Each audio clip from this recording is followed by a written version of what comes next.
Baca Pres sekaligus Ketum Gerindra Prabowo Subianto mendeklarasikan Wali Kota Solo Gibran Rakabuming Raka sebagai bacawa presnya.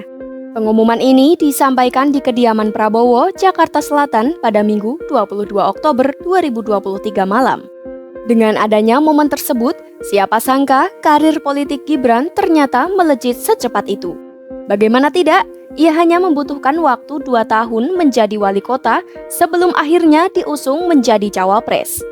Padahal awalnya, ia dikenal sebagai pengusaha dan enggan terjun ke dunia politik.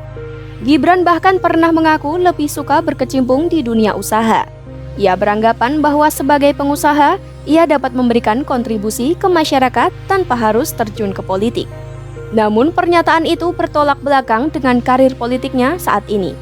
Lalu, seperti apa rekam jejak politiknya selama ini?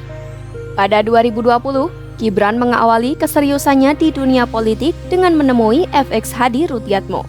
Kala itu, Rudi menjadi wali kota Surakarta sekaligus ketua DPC PDIP Solo. Kemudian, Gibran mendaftarkan diri untuk maju ke Pilkada Solo 2020. Namun sayangnya, peluang itu sudah tertutup. Lalu, peluang Gibran dalam pilkada kembali terbuka lewat jalur DPP setelah ia menemui Ketum PDIP Megawati Soekarno Putri. Ia mengikuti uji kelayakan dan memperoleh pasangan Teguh Prakosa sebagai wakil wali kotanya.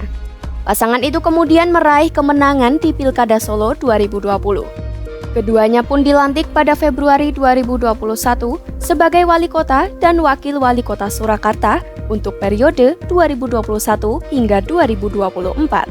Hal ini menjadi prestasi karena di usia yang masih muda yakni 33 tahun, Gibran bisa menjadi orang nomor 1 di kota Surakarta. Setelah 2 tahun memimpin Solo, Gibran langsung diusung menjadi bacawa pres Prabowo. Karir politiknya bisa dibilang lebih cepat daripada ayahnya, Presiden Joko Widodo. Sebab sebelum Jokowi menjadi presiden, ia pernah menjabat sebagai wali kota Solo selama 2 periode.